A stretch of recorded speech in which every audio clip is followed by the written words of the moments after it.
Bueno, siendo las 18:05, me parece que podríamos iniciar la charla, a pesar de que sabemos que tenemos unos cuantos inscriptos más, pero ya somos un número interesante y aparte ya estamos en hora.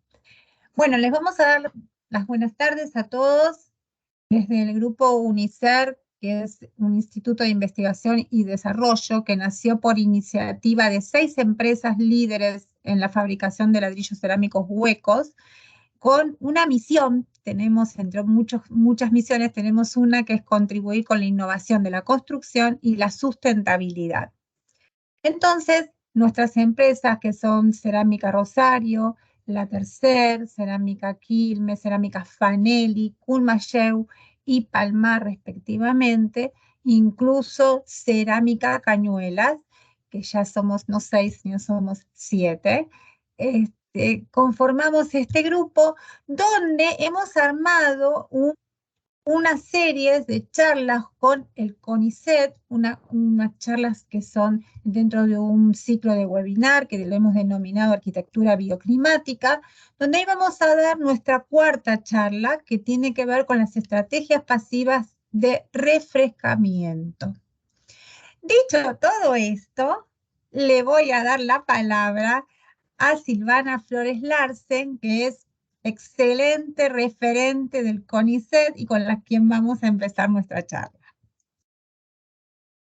Silvana, todos tuyos. Bueno, muchas gracias, Sandra, por la presentación y bienvenidos a todos los que se suman hoy y los que vienen desde los seminarios de los webinars anteriores. Es un placer estar con ustedes hoy con este tema. Espero que les resulte de interés y que les sea provechoso. ¿Sí? Como siempre, yo voy a hacer una exposición y al final de la exposición vamos a tener las preguntas y respuestas que vamos a poder evacuar por vía del chat, ¿sí? Si en algún momento se corta el video o el sonido, por favor, Sandra, mandame un mensajito y hacémelo saber, porque como saben, uno no se entera mucho cuando está con el PowerPoint funcionando. Te seguimos. Sí. Te seguimos face to face. Ahí está, buenísimo. Ahí se comparte perfecto y estamos viendo todo. Bien, bien, bien, perfecto. Bueno, estamos entonces en el cuarto webinar de este ciclo, que son estrategias pasivas de refrescamiento. Estamos ya pasando la mitad de las charlas, ¿sí? Y de refrescamiento vamos a tener 2 charlas, la de hoy y la del jueves que viene, perdón, la del miércoles que viene, porque el tema amerita, ¿no? Detenernos un poco más en una de las estrategias que es la que más se utiliza para refrescamiento, que es la estrategia de ventilación natural, ¿sí? Entonces, el miércoles que viene vamos a hablar exclusivamente de ventilación natural. La charla se las va a dar el doctor Marcelo Valdés. Y yo hoy les voy a dar algunas nociones, porque siempre estamos hablando que este ciclo es un ciclo introductorio, de estrategias de refrescamiento que son, digamos, importantes para implementar en los diseños, ¿no? Más o menos la charla de hoy va a hablar un poquito del contexto energético, de las cuestiones de refrescamiento. Vamos a hacer una descripción de las principales estrategias, ¿sí? Como por ejemplo aislación, sombreado, uso de masa térmica, vidriado, un poquitito de fachadas verdes, un poquitito de intercambiadores tierra-aire, que lo incluí porque en el webinar pasado alguien consultó y me pareció interesante demostrárselos hoy, y algún ejemplo de un edificio bioclimático diseñado para la provincia de La Pampa, ¿sí? En donde se integran no solamente las estrategias de refrigeración, sino las que vimos en el webinar anterior, que son las estrategias de calefacción. Entonces me pareció interesante mostrarles cómo se combinan las estrategias de invierno con las estrategias de verano.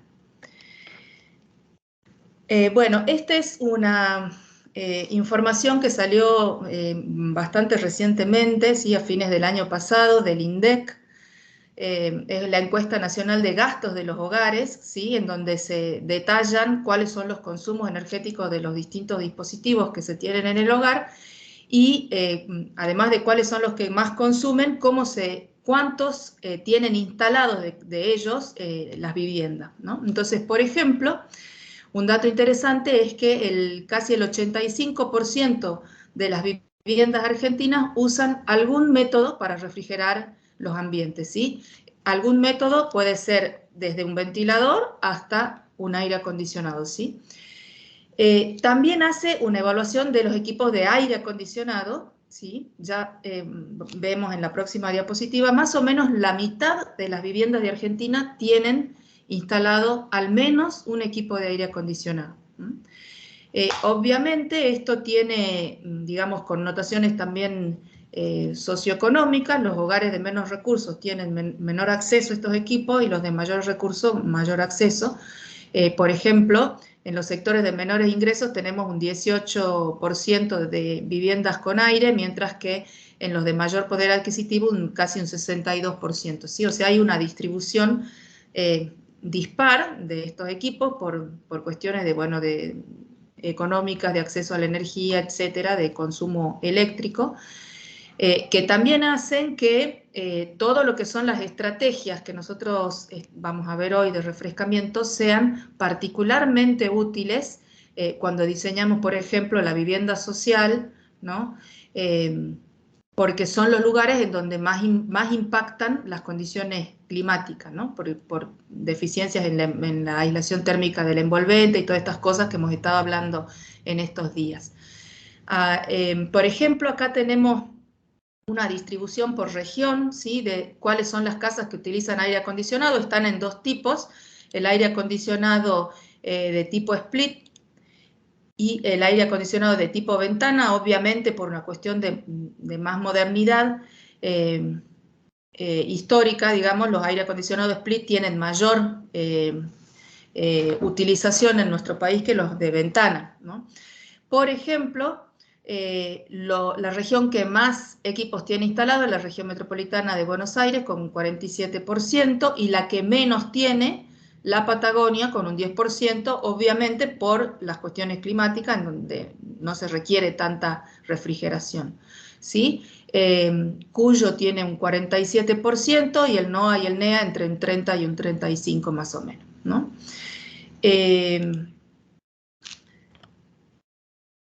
Bueno, y entonces ahora vamos a lo que nos interesa a nosotros, que son las cuestiones energéticas, ¿sí? ¿Por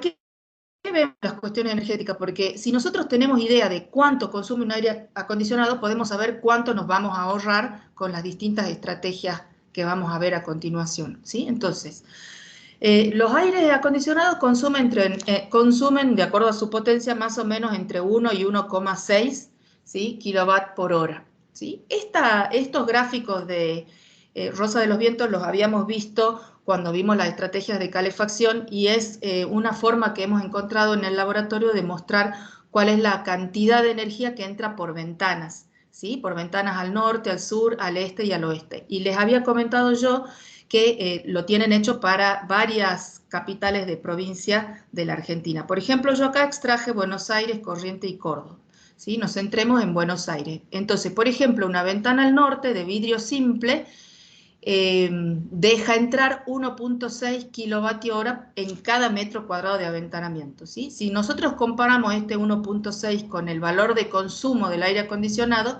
significa que en diciembre una ventana al norte me ingresa tanto calor que un aire acondicionado va a tener que estar andando aproximadamente 1 hora y media, ¿sí? Para evacuar el calor que entra por cada metro cuadrado de ventana al norte, ¿sí?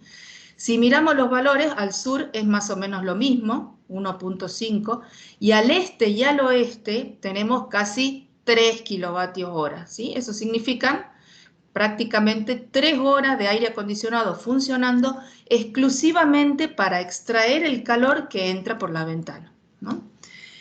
Si quieren ver para otras provincias, aquí abajo está el link de donde se puede descargar el librito de dimensionamiento de masa térmica en donde están todos estos gráficos, ¿sí? Entonces, ¿qué quiero decir con esto? Que una de las principales variables con las que nosotros vamos a trabajar para reducir la carga de refrescamiento va a ser la radiación solar, ¿sí? Entonces, todo lo que sea sombreado, todo lo que sea leros, todo lo que me impida que esa radiación ingrese en los interiores, va a ser altamente beneficioso para reducir los consumos. Bueno, aquí en este cuadrito tenemos cuánto consumen aires entre 2.000 y 3.000 frigorías, que era lo que yo les decía, más o menos entre 1 y 1.6 kilovatios hora, ¿no? Entonces, en 30 días, suponiendo que lo utilicemos 8 horas por día aproximadamente, estamos alrededor de entre 270 y 380 kilovatios hora de consumo, ¿sí? Cuando nosotros miramos qué es lo que pasa en las viviendas con sus consumos eléctricos, por ejemplo, este es un estudio que hicimos con la arquitecta Serena Filipín en Santa Rosa, encontramos lo siguiente, que los consumos para refrigerar son de 127 más o menos, ¿no? Esto es vivienda social. Entonces, si comparamos este 127 con estos valores que están acá, ¿sí? Nos estamos dando cuenta que es mucho más bajo el consumo real que estas 8 horas de uso que tenemos acá. O sea, las viviendas están consumiendo bastante menos aire acondicionado. Y las simulaciones que nosotros hicimos para estas viviendas nos muestran que este valor de consumo es el 47% de lo que se necesitaría para tener una temperatura interior de 25 grados, ¿sí? O sea, la mitad más o menos de lo que se necesitaría para alcanzar 25 grados. Conclusión, las viviendas están sobrecalentando la mayor parte del día, ¿sí? Están teniendo temperaturas bastante por encima de los 25 grados. ¿Por qué es eso? De nuevo, por cuestiones económicas, porque, bueno, se apaga el aire cuando o se aguanta un poquito más las altas temperaturas y ese tipo de cosas, ¿no? Entonces, como les decía, todo lo que sean estrategias que me ayuden a disminuir este consumo eléctrico van a ser más que bien recibidas por todo este rubro, digamos, de las viviendas. Bueno, entonces, dicho esto, volvemos al diagrama bioclimático de los primeros webinars. Hoy nos vamos a concentrar en todo lo que son las estrategias que están del lado derecho de la zona verde de confort, ¿sí? Que son aquellas situaciones climáticas en donde tenemos temperaturas de más de 26, 27 grados y necesitamos algún tipo de estrategia de refrescamiento, ¿sí? Como siempre, si las temperaturas exceden un cierto valor, nunca va a ser suficiente la estrategia pasiva que nosotros utilicemos y vamos a tener que utilizar un acondicionamiento mecánico, ¿sí? del aire. Bueno, en resumen, si nosotros queremos refrigerar nuestros espacios, tenemos, digamos, 3 etapas para hacerlo. La primera, la que ya les mencioné, es la prevención del calor o tratar de minimizar todo lo que sean las ganancias de calor por la envolvente, ¿sí? Por las aberturas, por los vidriados, etc. Una vez que tenemos eso, el paso siguiente es buscar estrategias de refrescamiento pasivo que me ayuden a disminuir las temperaturas interiores, ¿sí? Hay un montón, ahora vamos a ver algunas de ellas, y finalmente, cuando el clima es demasiado extremo, vamos a necesitar incorporar enfriamiento mecánico, ¿sí? Por ejemplo, algunos días del año, la utilización de aire acondicionado, porque con las estrategias pasivas no es suficiente para hacerlo. Bueno, entonces, dentro de lo que son las minimizaciones de ganancias de calor, yo puse algunas de las más importantes acá, tenemos la aislación de la envolvente, la utilización de colores claros, el sombreado y la utilización de algunos vidrios especiales, ¿sí? Entonces, yo voy a avanzar un poco rápido por la parte de aislación, porque esto ya lo hemos visto cuando miramos el tema de la calefacción solar pasiva, pero ya sabemos que la aislación térmica influye tanto en disminuir los consumos de invierno como en mejorar las condiciones térmicas y el consumo de verano. Y que el primer lugar en donde nosotros tenemos que que mirar, digamos, estas aislaciones son los techos de las viviendas, ¿no? Este es un informe del INTI también reciente, en donde muestra que, para Buenos Aires, por ejemplo, el 30% de la energía que se utiliza para calefacción se pierde por los techos, ¿no? Entonces, siempre que nosotros podamos aislar los techos, va a ser mucho mejor. Es el primer lugar por donde nosotros tenemos que empezar la mejora de las cuestiones térmicas del envolvente. Muchas veces se pregunta a uno cuánto es la aislación óptima que se necesitaría, digamos, para incluir en techo. Eso está un poco regulado por las normas IRAM, ¿sí? De acuerdo al nivel de confort que uno quiera en la vivienda. Entonces tenemos el C, que es el menos restrictivo, el B y el A, y de acuerdo a eso uno puede ir seleccionando los espesores de aislación, ¿no? Pero yo les sugiero que en general no se utilicen menos de 10 centímetros al menos de aislación térmica y un poco más si estamos en la Patagonia, ¿no? Bueno, además de la aislación en techo, después tenemos la aislación del envolvente involucra la aislación o la mejora de la transferencia de calor en los vidriados, que ya sabemos que la estrategia, digamos, o la tecnología más utilizada son los dobles vidriados herméticos, y la rehabilitación del envolvente, que sería el último paso, digamos, que consiste en incluir aislación térmica ya en la envolvente vertical, en las paredes.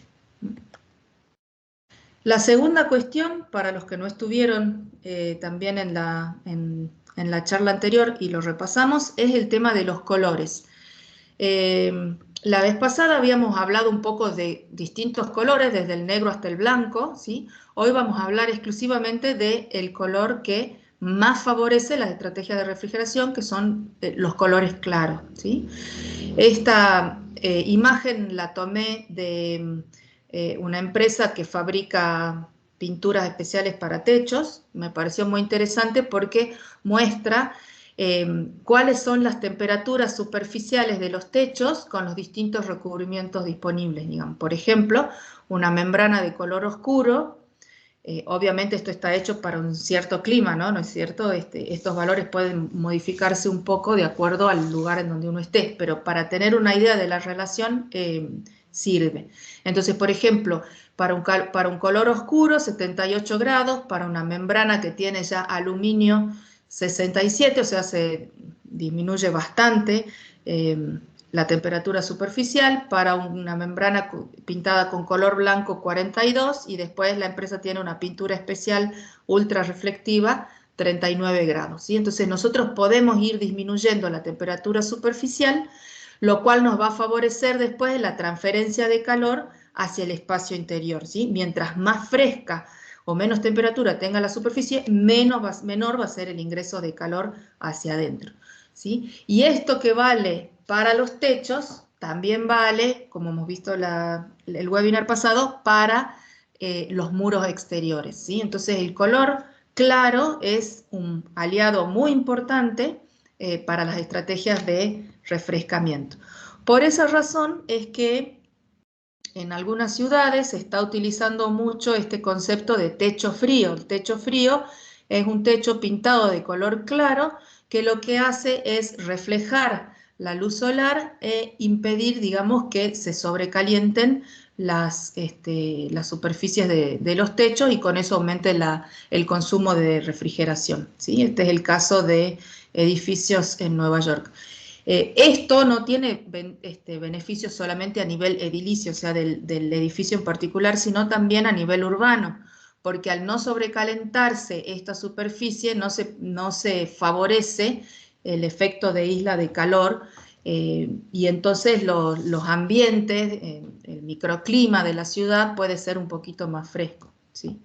En esto trabaja mucho la gente de Mendoza, ¿no? Que tiene estudios muy interesantes respecto de las distintas estrategias que se pueden aplicar a nivel urbano para bajar las temperaturas de las ciudades, ¿sí? Desde la vegetación hasta la utilización de este tipo de colores o de estrategias. Bueno, la tercera cuestión es el tema del sombreado.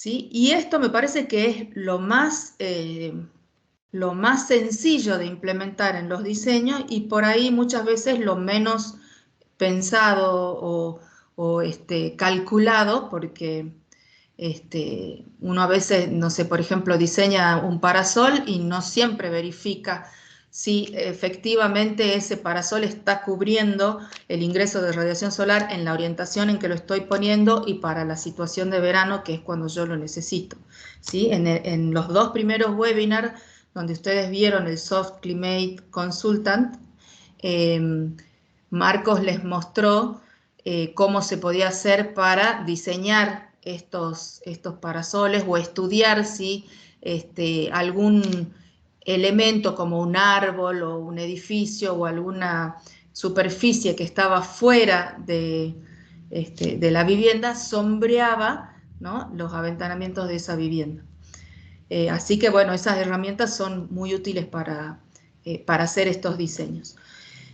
Tenemos dentro de lo que son las protecciones de ventana, digamos, las protecciones que hacemos con aleros, ¿sí?, o con pérgolas, como esta de aquí, que recuerden, si estamos tratando de que sea bioclimático, en invierno tiene que, si ponemos una enredadera, por ejemplo, ser una enredadera caduca que pierda las hojas y deje pasar la radiación solar, ¿sí? Y en verano que se cubra de forma tal que no ingrese la radiación solar, ¿sí? Lo mismo pasa si utilizamos vegetación, ya sea una fachada verde o un árbol o una enredadera, ¿sí? Intentar que en invierno el sol sí ingrese por los aventanamientos, ¿sí? Obviamente de esto tenemos infinitas variaciones de nuestros diseños.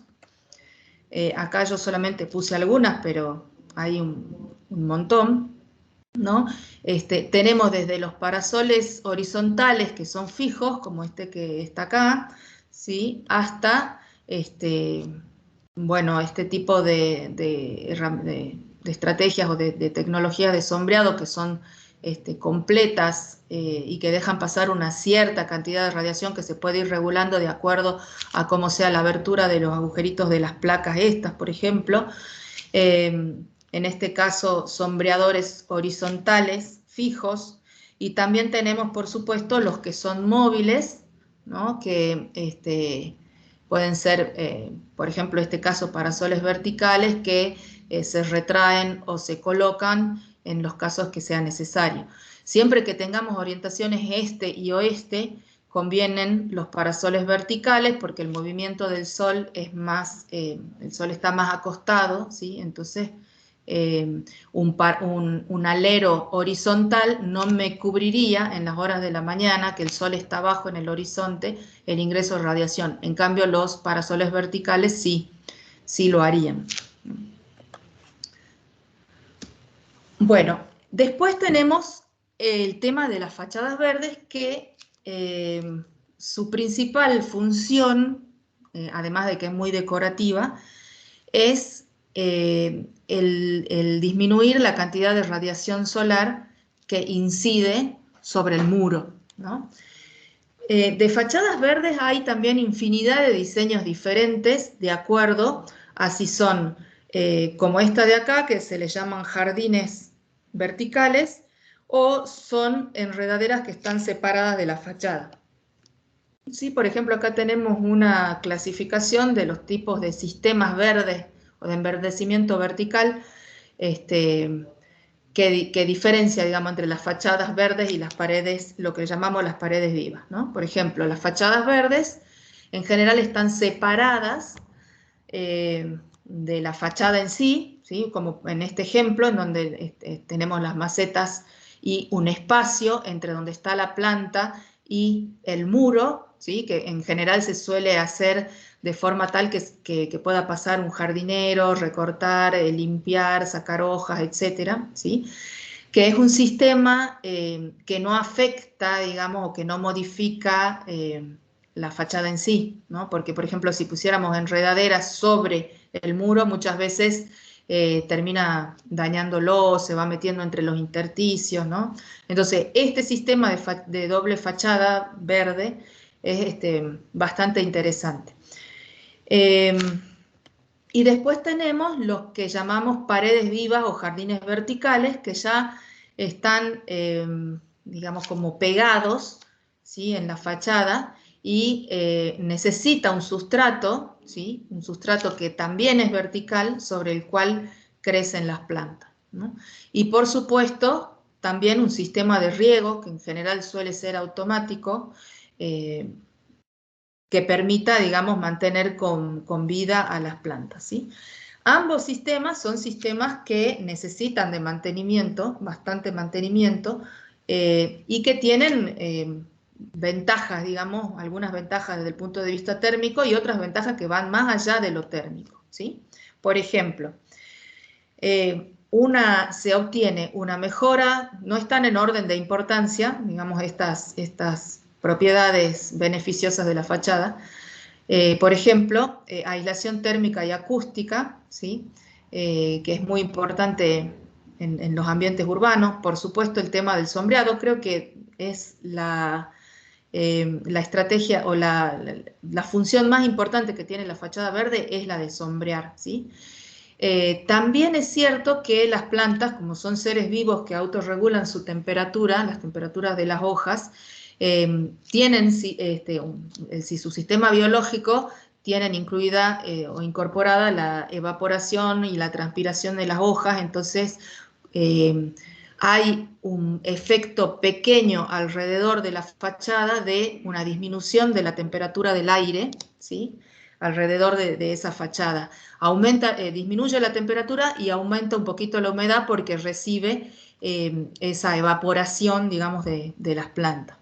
Pero no es tan significativo este efecto en el ambiente interior como es el efecto de sombreado que produce la planta, ¿sí?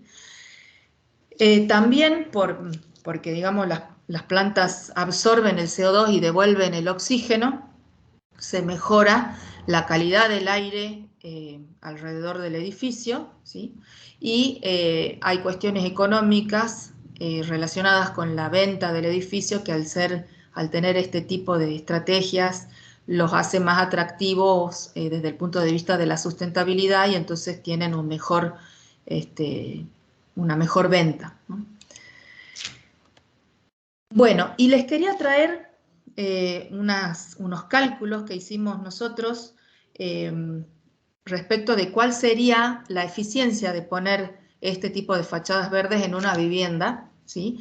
Esta es una tesis de licenciatura en energías renovables del año 2021, en donde lo que hicimos fue tomar una vivienda pequeña y incluir la fachada verde en las distintas fachadas de la vivienda, ¿sí?, en la norte, la sur, la este, la oeste, y ver qué pasaba con las temperaturas interiores de los espacios y qué pasaba con el consumo.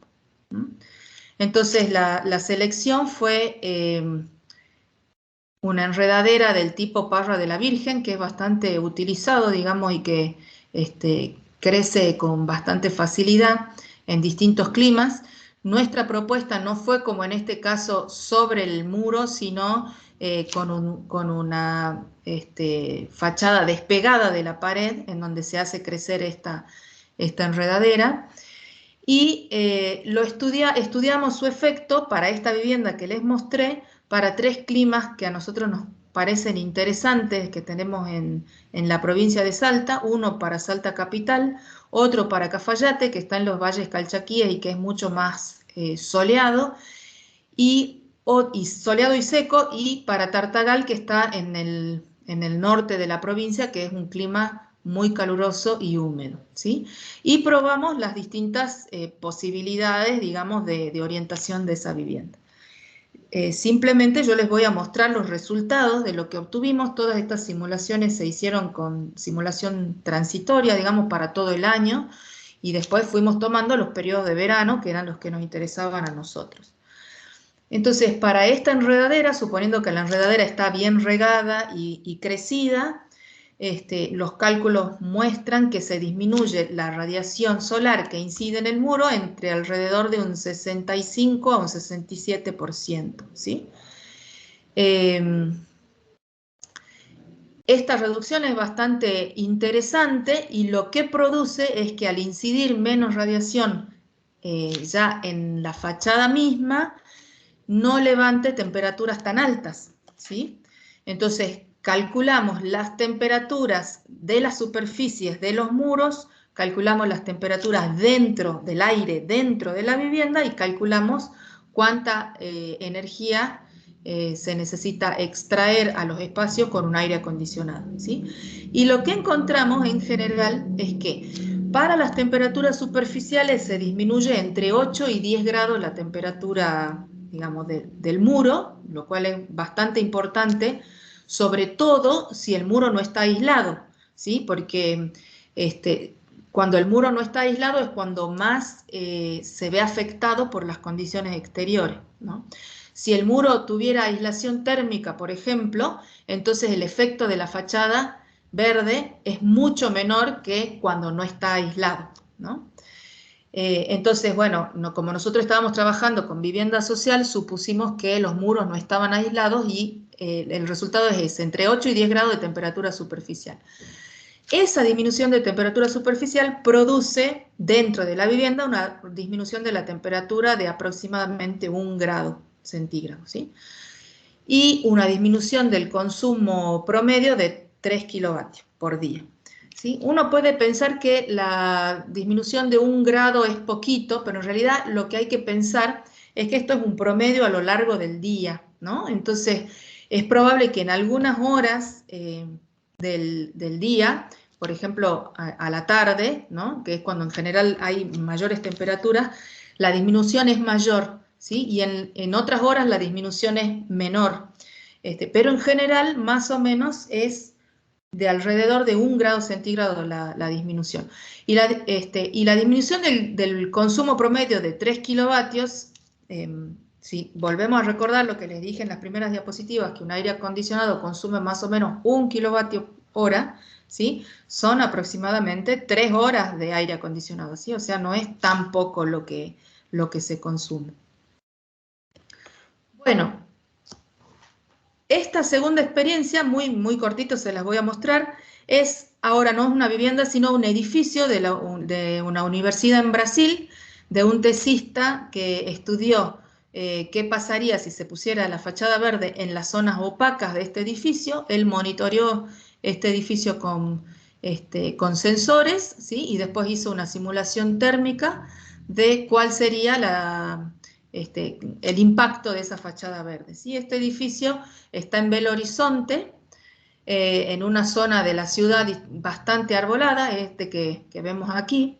Entonces, para la simulación se necesitó incluir todos los edificios circundantes porque también arrojaban sombra, digamos, sobre el edificio que estábamos estudiando, así que se hizo este tipo de simulaciones. ¿Y qué se obtuvo como resultado? Fíjense que tenemos 1, 2, 3, 4 pisos, ¿sí? Silvana, perdóname, Sí, ¿con qué software hicieron? está hecho con Energy Plus, Ok, ¿sí? gracias. Open Studio o Design Builder, todos usan el mismo motor de cálculo que es Energy Plus. Y el anterior que Gracias. les mostré de vivienda social se hizo con CIMEDIF. ¿Mm? Perfecto, gracias. De nada. Entonces, ¿y qué se obtuvo? Fíjense que son dos software distintos, ¿no? Pero más o menos los resultados son bastante parecidos. Reducción promedio de 1 grado de la temperatura media interior en los 3 pisos, ¿no? En el segundo, tercero y cuarto piso. O sea que podemos concluir que más o menos las fachadas verdes me están disminuyendo en alrededor de 1 grado centígrado la temperatura interior. Bueno, y ahora vamos a hablar un poquitito de los vidrios, los vidriados, ¿sí? El webinar pasado habíamos mostrado, digamos, algunas propiedades de los vidrios, cuánta radiación dejaba pasar en invierno y que nos interesaba colectar mucha radiación. Y ahora los vamos a ver desde el punto de vista opuesto, o sea, los vidriados que nosotros buscamos para reducir el ingreso de radiación, ¿sí? Entre esos vidriados, los más recomendables son los que se llaman de control solar, ¿sí? O espejos de calor, que hay algunos que son vidriados que ya vienen de fábrica de ese tipo y recientemente aparecieron films que se pueden colocar en los vidriados que producen el mismo efecto, ¿sí?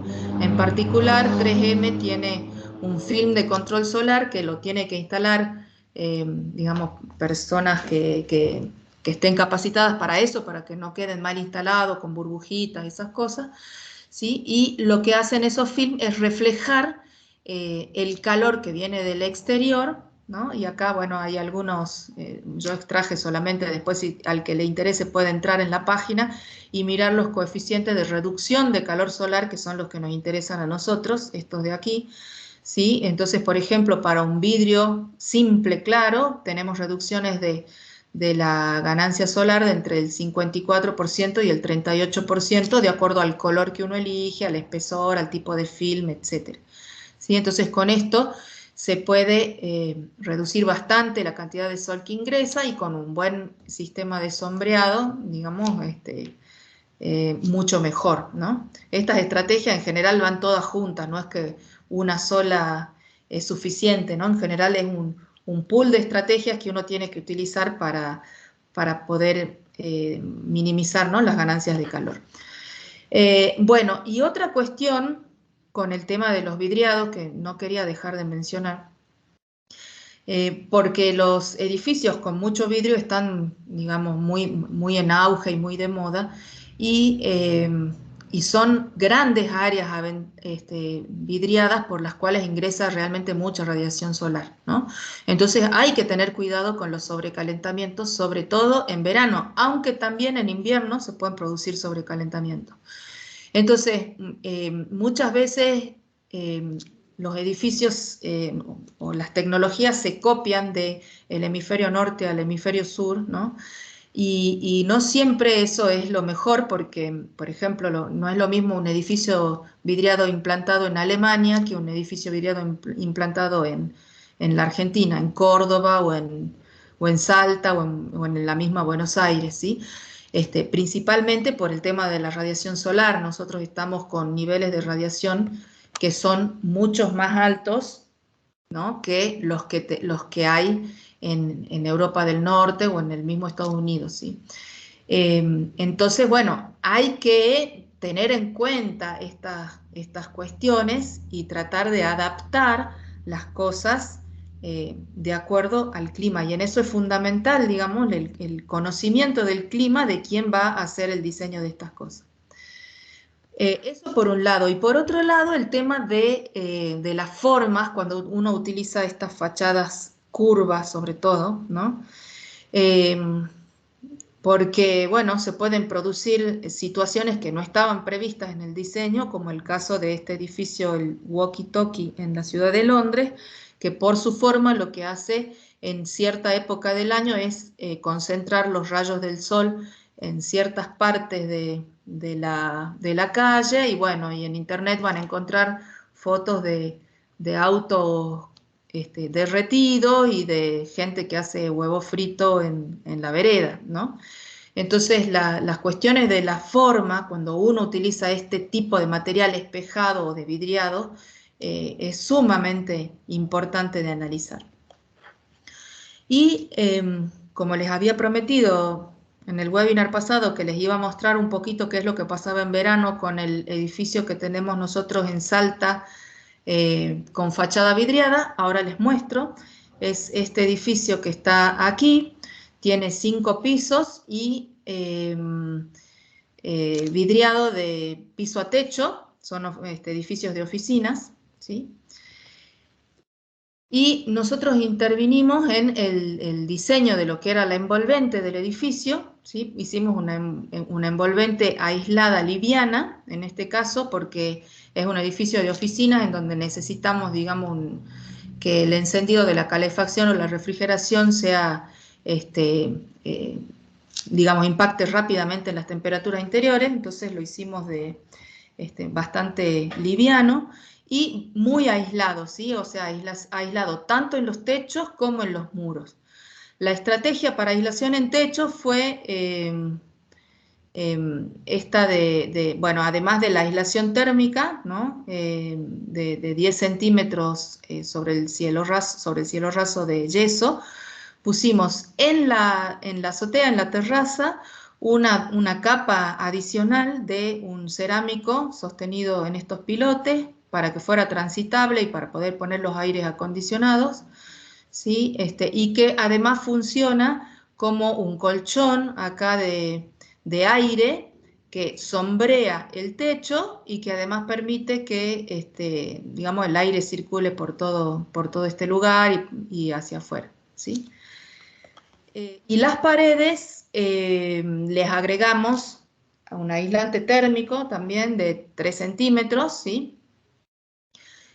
Para evitar los sobrecalentamientos, porque es un edificio que está muy expuesto en todas las orientaciones, porque toda la construcción del entorno es construcción baja, tradicional y colonial de Salta, entonces nada lo está sombreando, ¿no? La aislación se la colocaron por el lado de adentro. La aislación la colocamos por el lado de adentro, exactamente. Acá hay una imagen, bueno, ¿qué es lo que nos pasó? Que hacia el lado, este edificio da hacia el lado oeste, ¿sí? Oeste puro, como son, digamos, las ciudades de trazado hispánico, y como al frente no tiene ningún edificio, esta fachada recibe sol durante toda la tarde, ¿no? Entonces, una de las propuestas fue hacer una doble fachada, ¿sí? Esto fue propuesta del arquitecto, que quería tener, digamos, esa imagen continua de vidriado, ¿sí? Y entonces propuso hacer esta doble fachada con la idea de que funcionara como una especie de chimenea térmica, ¿sí? Las dobles fachadas,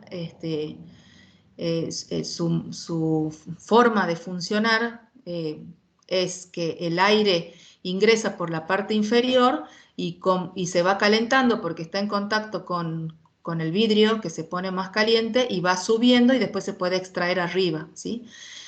Muchas veces se ayuda este efecto chimenea con pantallas en la parte superior que se pintan de color oscuro para favorecer esta succión del aire, ¿no?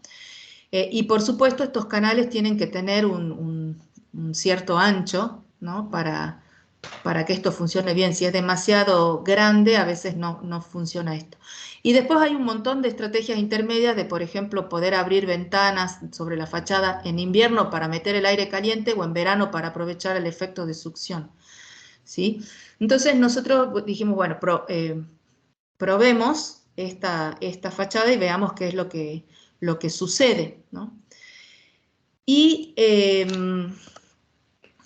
entonces acá hay una imagen de esa doble fachada, una imagen de lo que es el aventanamiento que da hacia las oficinas, que se hizo de abrir por este tema de poder regular el intercambio de aire entre adentro y afuera, ¿sí? Y para disminuir la cantidad de calor o de radiación que entra al espacio interior, esta fachada se le puso un serigrafiado, ¿sí?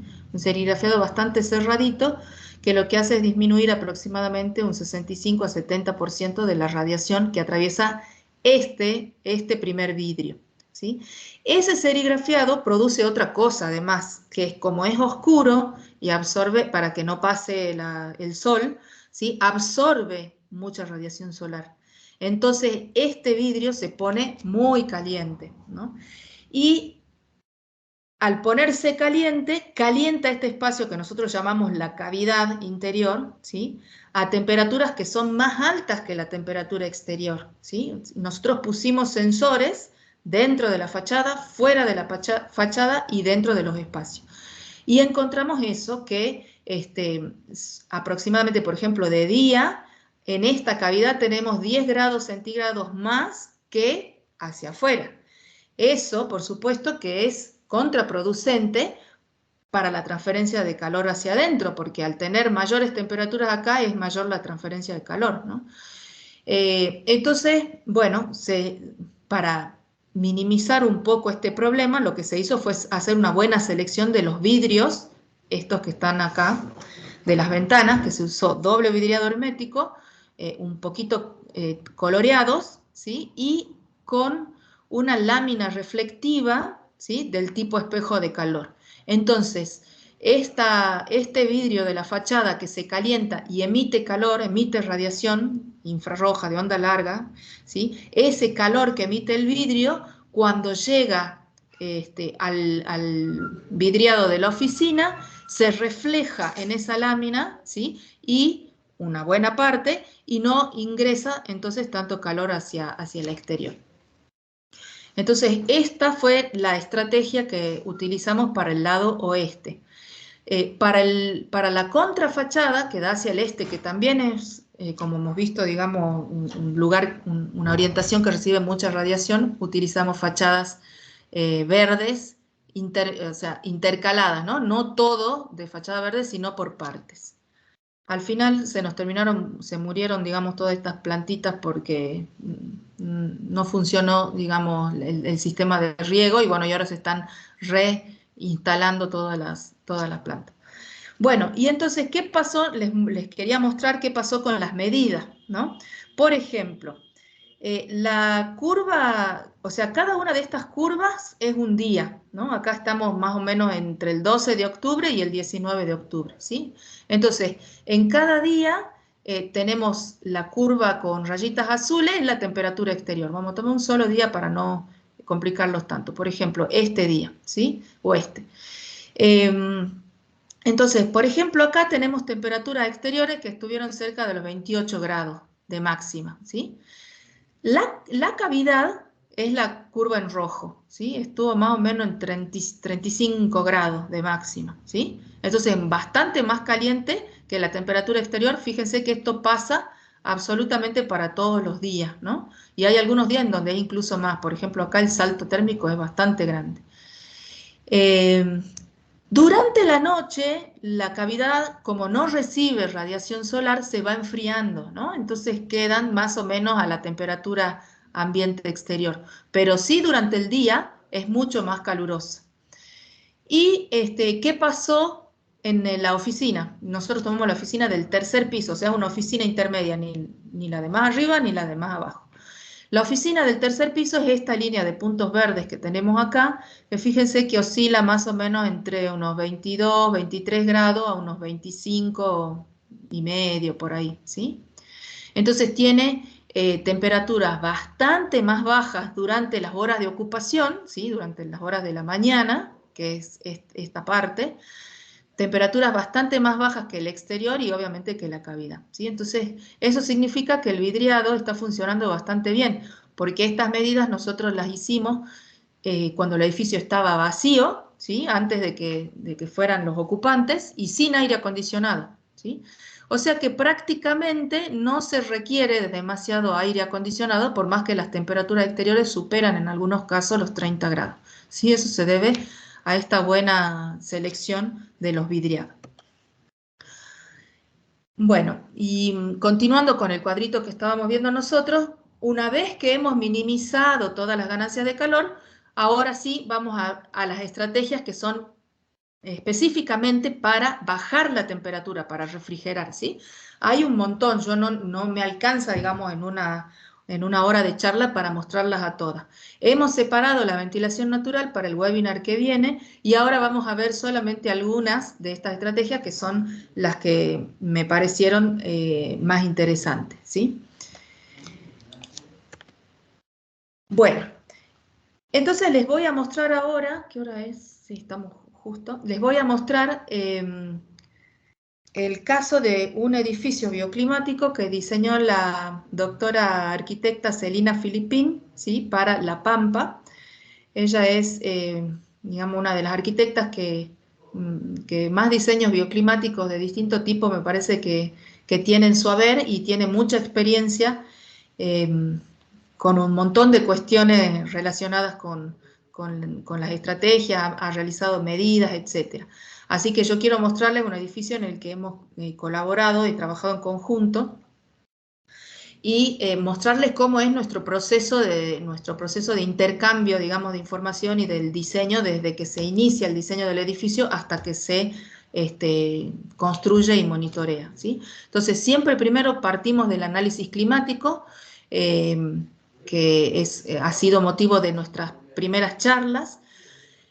Una vez que tenemos determinadas cuáles son las mejores estrategias o las que vamos a utilizar, se pasa a hacer el diseño del edificio en sí mismo. Eso, por supuesto, lo hace el conjunto de arquitectos. Yo, como soy física, me quedo calladita, digamos, en ese momento, y aporto cuando ellos ya tienen un prediseño de su edificio. Entonces lo ponemos en software de cálculo, en este caso, por ejemplo, Energy Plus, ¿sí?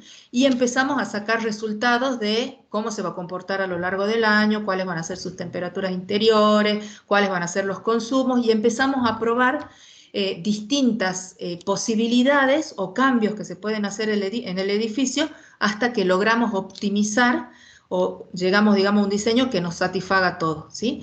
Esos cambios van desde la orientación del edificio, los tamaños de las áreas vidriadas, los espesores de las aislaciones, los colores de la envolvente, los sistemas de ventilación, ¿sí? Todo eso se puede simular en estos soft, y nosotros vamos comparando una simulación con otra hasta que encontramos, bueno, cuál es la que satisface desde el punto de vista económico y desde el punto de vista térmico, ¿sí?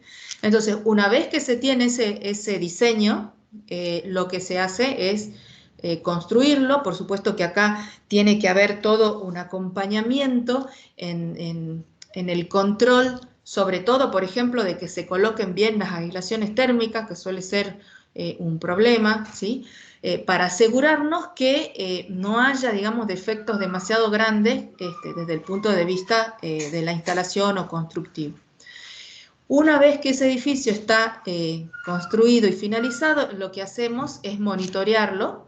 A veces se lo monitorea antes de que empiece a ser utilizado, y en general se lo monitorea ya en uso pleno del edificio. ¿Por qué?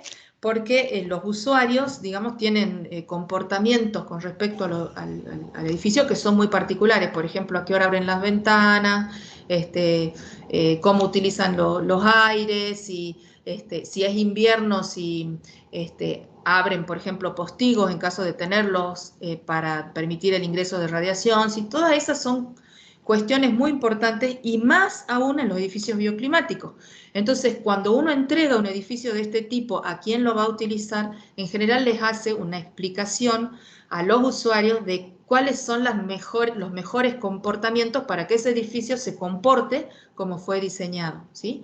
Hay muchos casos en los que el edificio se diseña para que se comporte de una forma y el usuario es totalmente contraproducente, ¿sí? Y provoca que haya muchos consumos energéticos por una mala utilización del edificio. Por ejemplo, dejar entrar aire frío en el invierno, o dejar entrar aire demasiado caliente en el verano, o no ventilar durante la noche para refrescar, ¿sí? Entonces, todas esas cosas, cuando uno diseña el edificio, le tiene que explicar a quién lo va a usar cuál es el método óptimo de funcionamiento.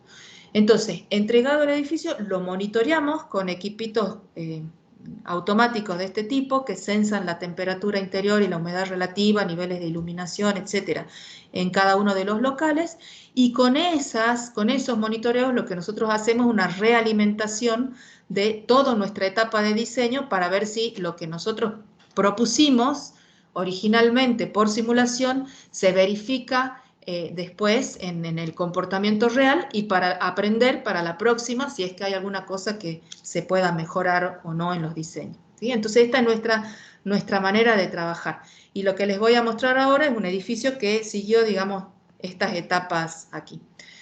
La doctora Filipín, que es del CONICET La Pampa, tiene varios edificios diseñados para la zona central de Argentina, ¿sí?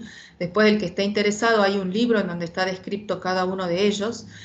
Hay de todo, desde viviendas, digamos, viviendas hasta escuelas, residencias universitarias, etcétera, ¿no? Hay distintos tipos de uso. Este de acá arriba, por ejemplo, es un auditorio para la universidad, ¿no? El que yo les voy a mostrar hoy es esta escuela que está aquí, de Catriló, porque tiene muchas cosas muy interesantes para explicar, ¿sí? Está ubicada aquí, ¿sí? En la zona 3 de La Pampa. Esta es una imagen de esta escuela. Esta fachada es la fachada este. Fíjense los colores que se utilizaron en las paredes y en los techos también se utilizaron chapas de color blanco. El norte está hacia la derecha, por eso se ven estos quiebres de techo acá para colectar energía para el invierno. Ya vamos a ver fotos interiores. Y esto que se ve aquí son extractores eólicos para extraer el aire caliente en el verano. Acá hay una imagen de la escuela terminada, ¿sí?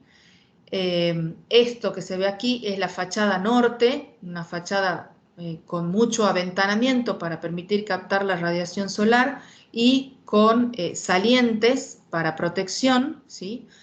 Esto que se ve aquí arriba son los cortes, digamos, para permitir el ingreso de sol en la parte de atrás del edificio, que es la parte sur, donde no llega tanta radiación solar.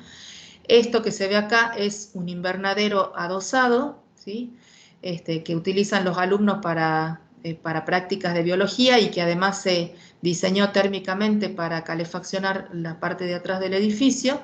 Y esto que se ve hacia la izquierda es un salón de recursos pedagógicos, digamos, donde se juntan los chicos, y esto que está en blanco son colectores solares de aire para calefacción, que ahora les muestro imágenes más de cerca de cómo es su funcionamiento. Aquí vemos, digamos, una foto más cercana de lo que es la fachada norte, ¿sí? Con la ganancia directa hacia los espacios interiores. Este que está acá son los colectores de aire, que en este caso, como la foto fue tomada en verano, están cubiertos con una tela de tipo blackout para evitar que incluso la radiación difusa que se puede reflejar del entorno caliente estos colectores y haya, digamos, ingreso de calor no deseado hacia el interior, ¿sí? Aquí está la foto de los colectores con la persiana subida para el caso de invierno, ¿sí? Fíjense que acá de vuelta tenemos, como en los casos que vimos en el webinar pasado, una combinación de ganancia directa por ventana y ganancia indirecta a través de los colectores de aire. Estos colectores no son muros trombe, aunque parecen, ¿no? No son muros acumuladores, sino que son una construcción liviana de vidrio, un espacio de aire y una chapa pintada de color oscuro y atrás un aislante térmico, ¿sí? Entonces, del lado de atrás tiene rendijas por donde entra el aire por la parte inferior, pasa entre el vidrio y la chapa, se calienta y sale por rendijas en la parte superior, ¿sí? Acá hay una imagen de cómo se ve ese elemento, digamos, del lado de adentro, ¿no? Las rendijas están aquí arriba y aquí abajo. Entonces, toma aire del ambiente, se calienta y lo devuelve al ambiente. Bueno, y acá un poquito cuáles son las estrategias aplicadas en esta escuela. En primer lugar, o por orden de la foto, mejor dicho, se utiliza doble puerta en el hall de acceso para hacer una especie de colchón térmico, ¿sí? Sobre todo para el caso del invierno. Es una zona, digamos, con invierno bastante riguroso, entonces la doble puerta evita que haya demasiado flujo de aire o corriente de aire entre el espacio interior y el exterior, ¿sí? Bueno, acá tenemos una imagen del colector de aire, que en el caso del colector derecho se lo aprovecha como pizarrón, ¿sí? Tiene acá la terminación en verde.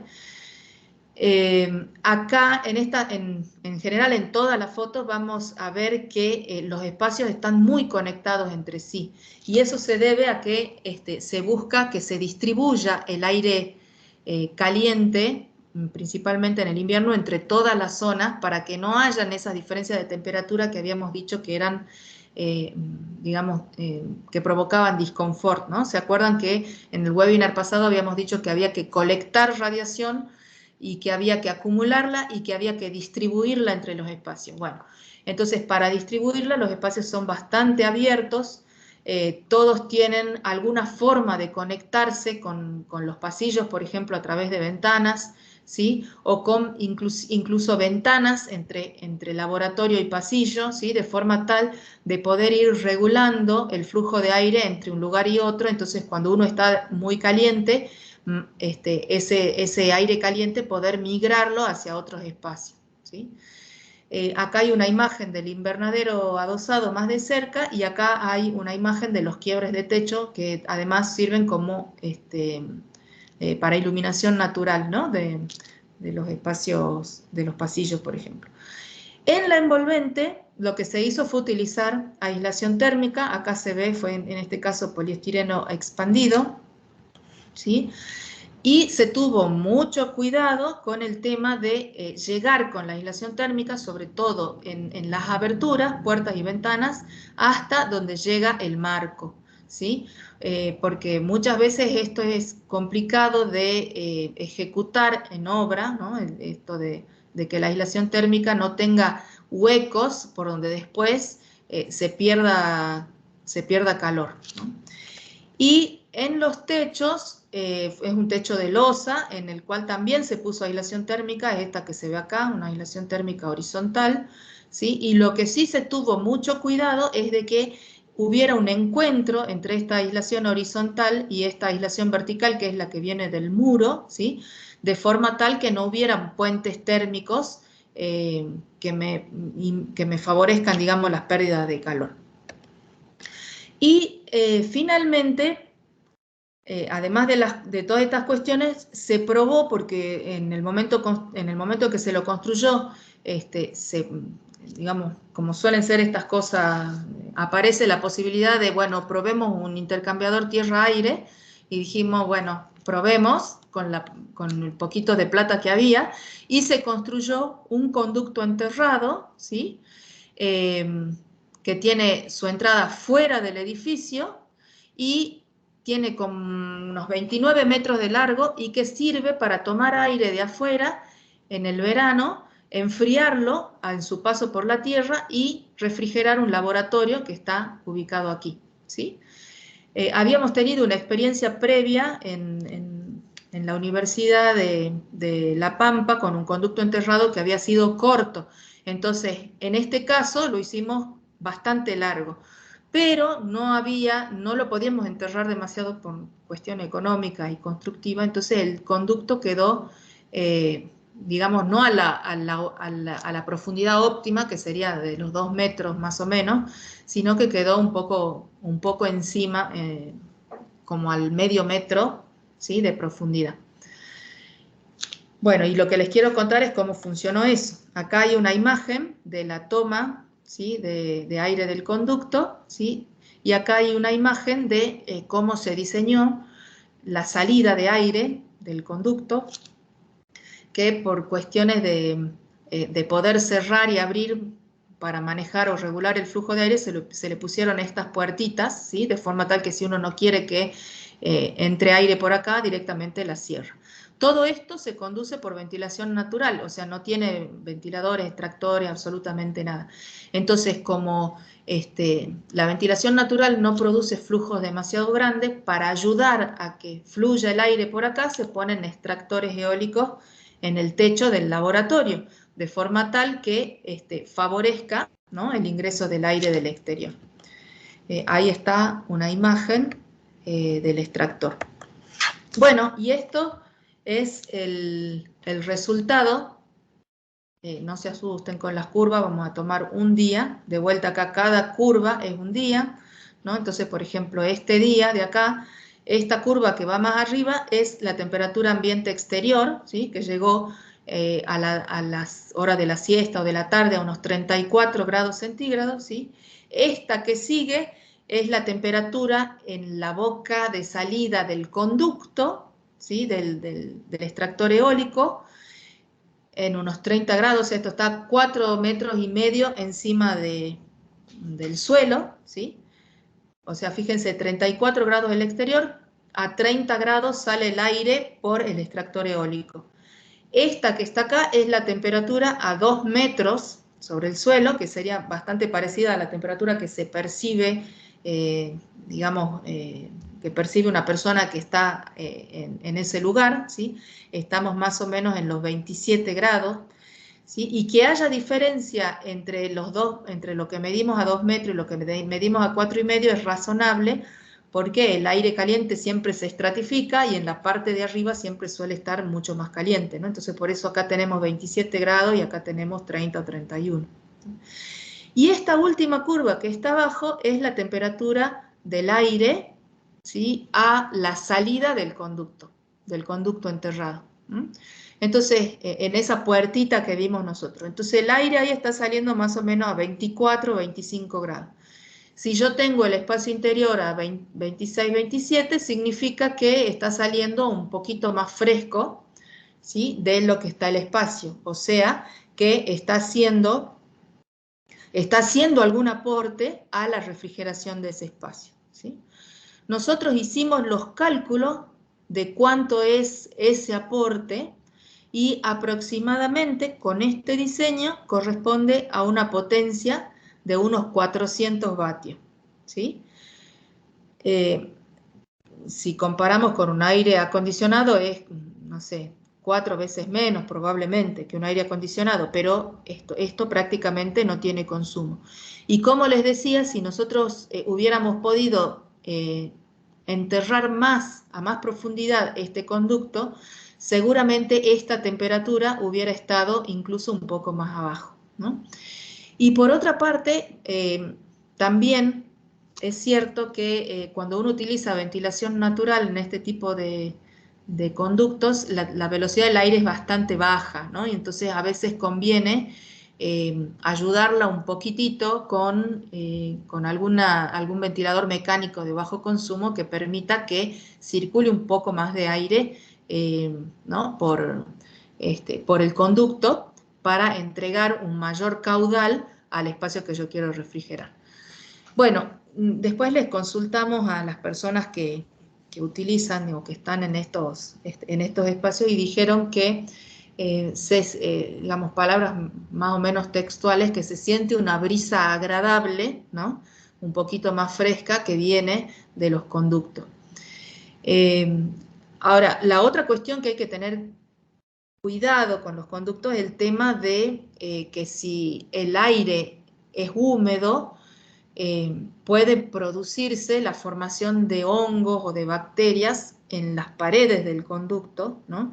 Y eso atenta, digamos, contra toda salubridad que uno intente, digamos, aunque intente evitarlo, muchas veces eso es imposible, ¿no? Entonces, muchas veces se construyen de materiales plásticos para que no absorban tanta humedad y con una cierta inclinación de forma tal que si hay alguna condensación de humedad en las paredes del conducto, esa agua, digamos, se pueda retirar en el extremo del conducto y no se favorezca de estos microorganismos, ¿no? Entonces, es una cosa, digamos, que requiere de bastante diseño para llevarlo adelante razonablemente bien, ¿no? Por un lado.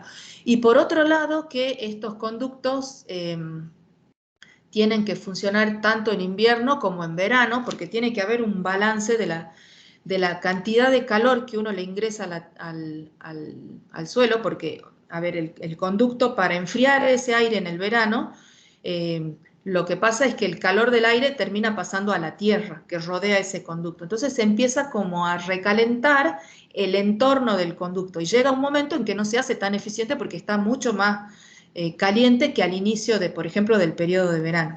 Entonces, ese calor después se tiene que poder disipar, ¿no? En el invierno y entonces tiene que haber un balance entre invierno y verano. No es que siempre van a funcionar perfecto, porque si no, el problema puede ser que al verano siguiente y al que sigue cada vez empiece a funcionar con menor eficiencia, ¿no?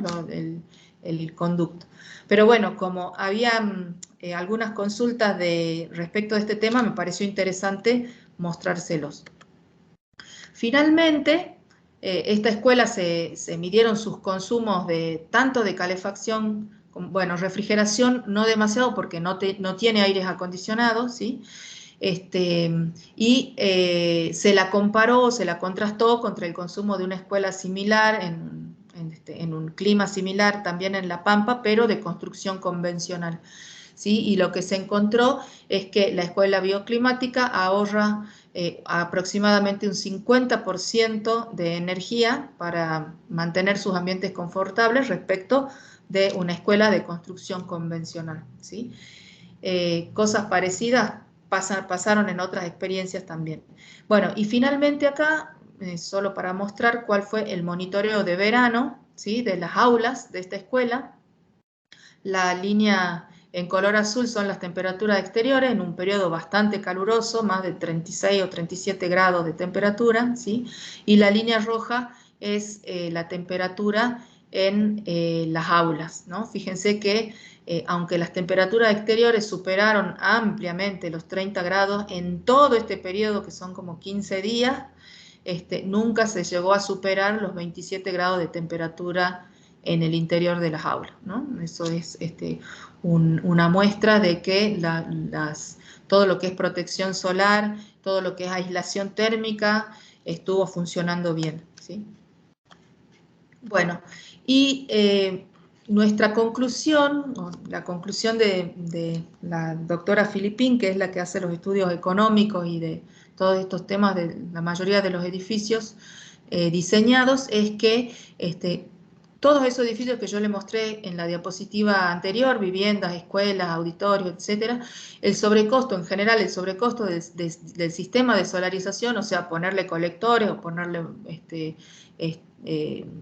los intercambiadores o lo que fuera, fue menor al 10%, ¿no? Del costo total de la obra, y entonces eso impacta directamente en un menor consumo de energía y en un menor costo de operación. Pero a mí me gusta, digamos, también destacar que no es solo una cuestión del costo energético, sino que también es una cuestión del confort de las personas que están ahí. Porque, por ejemplo, en esta escuela que yo les mostré, que no tiene aire acondicionado, es súper importante que en las épocas calurosas los espacios no sobrecalienten, ¿no? Entonces, no hay un exceso de consumo eléctrico porque no hay equipo de refrigeración, pero sí hay un impacto muy importante en lo que es la situación de confort de los alumnos que van ¿no? a la escuela. Así que espero haber cubierto sus expectativas con las cosas que les mostré. Cualquier duda que tengan, ahí está mi mail si necesitan más información o quieren que les pase algún dato adicional a lo que hablamos, y quedamos para las preguntas. ¿Alguna pregunta? Sí. Lo que te quería hacer yo una consulta con respecto a las mediciones que hacen con ya el edificio puesto, digamos, en marcha con usuarios y solo. ¿Varía mucho su Muchísimo, funcionamiento? Claro, muchísimo, muchísimo. sí, Varía muchísimo porque, como les decía, el usuario puede o ayudar o empeorar la situación, ¿no? claro. Entonces, nosotros siempre, como les digo, a veces, por ejemplo, en estas escuelas, como muchas veces cambian los ordenanzas, la gente de mantenimiento, que son los encargados de abrir, cerrar y operar el edificio, se les hace un manual o una hojita, un librito, en donde se les explica por qué es importante que hagan ciertas cosas, por ejemplo, ventilar de noche, ¿no? Siempre ventilar de noche para evacuar el calor, ¿no? En algunos casos se intentó, por ejemplo, sistematizar algunas cuestiones como la apertura y cierre de ventanas, pero a la larga terminan teniendo problemas mecánicos y se terminan, digamos, sin usar, ¿no? Entonces, es muchísima la diferencia que hay entre los usuarios. Por ejemplo, en La Pampa hay otra escuelita que se consiguieron ahorros de más del 50% de energía de calefacción los primeros, no sé, 5 años de la escuela, ¿no? Porque había un director. Cambió el director, cambió la gente y pasó a consumir el doble de lo que venía consumiendo, ¿no? Entonces, bueno, por eso es que el usuario es tan importante y por eso es que mucho del trabajo científico que se hace es caracterizar a los usuarios y ver y tratar de que los edificios se impacten lo menos posible por un mal uso, ¿no? de las personas que los habitan. Claro. Sí. O sea que si realmente la estrategia, porque por un lado va la estrategia y por otro lado la materialización. Yo creo que la previa, que es realmente el análisis estratégico de cómo va a ser ese diseño, es fundamental. Es fundamental.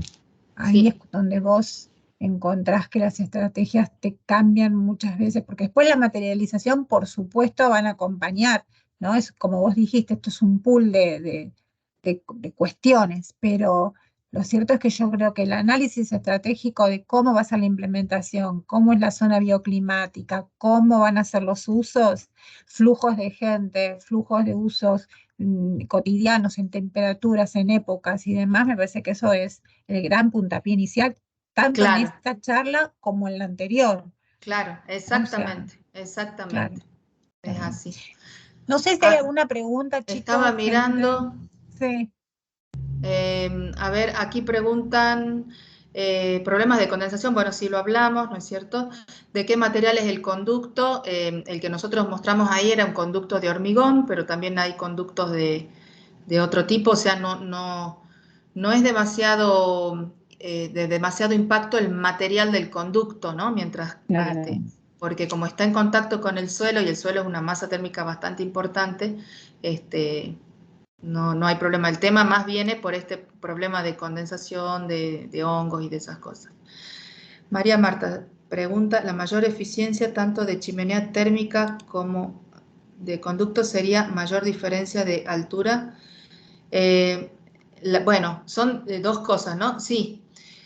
La chimenea térmica funciona con el efecto de stack, digamos, o sea, de el aire caliente que sube hacia arriba, ¿no? Y entonces mientras más arriba está, más es el efecto de succión, porque tenés más diferencia de altura, ¿sí? En el caso del conducto, más que la diferencia de altura, lo que importa es la profundidad a la cual está instalado el conducto y el largo, ¿no? Los largos tienen que ser de más de 30 metros, porque si no, no le alcanza la longitud para intercambiar calor con la tierra y terminar saliendo fresco. Si se lo hace demasiado corto, no baja tanto la temperatura, ¿sí? Sí, exactamente, el largo es por la masa térmica de la tierra. De nada. En CIMEDIF se puede insertar datos de las fachadas verdes. Sí, la última versión, Ana, la última, la de hace como 2 años que es la última versión de CIMEDIF, se pueden simular fachadas verdes, ¿sí? Uno elige incluso el tipo de planta, en qué pared va a estar y se puede hacer la simulación. Tiene un módulo especial para hacer esa simulación.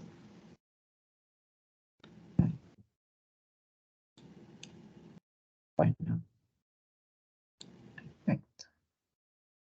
Bueno, nosotros le pasamos, como siempre, a la parroquial. Estamos editando todas las charlas, ya las vamos a colgar en el canal de YouTube, el canal de YouTube de UNICER, para que todos la puedan ver y así las puedan refrescar. Y volvemos a reiterarles que quienes participen de todo el ciclo de webinar, vamos a enviarles un certificado bueno, de permanencia, de haber participado, de haber estado con nosotros compartiendo todo este tiempo, que la verdad que es súper interesante.